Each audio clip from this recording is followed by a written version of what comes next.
For any type of layer you have in the timeline, it's possible to add some handy markers to it. It's a way to add notes or color codes or another way of navigating a bit faster in the timeline between specific points of these specific markers. Let's right-click the markers, where you will see the specific time,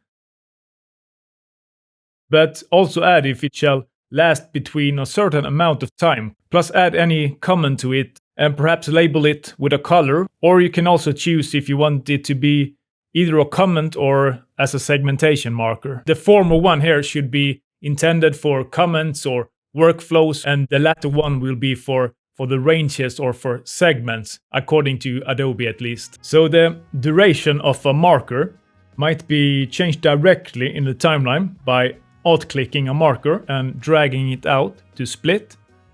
And to add markers for the whole composition with no layer marked, go to Layer, Markers, and Add Markers.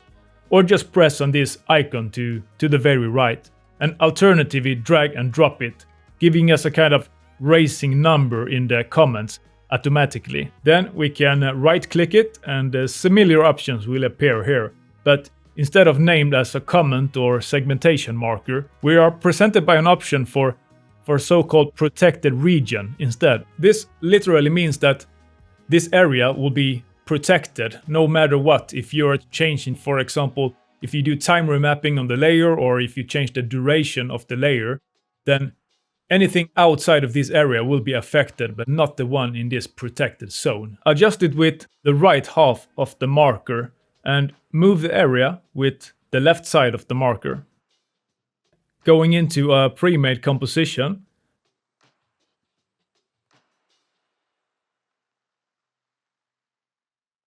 let's add a composition marker here, then back into our main comp again. And if I want to see the same marker here, we just need to right-click the layer, go to Markers, and update markers from source.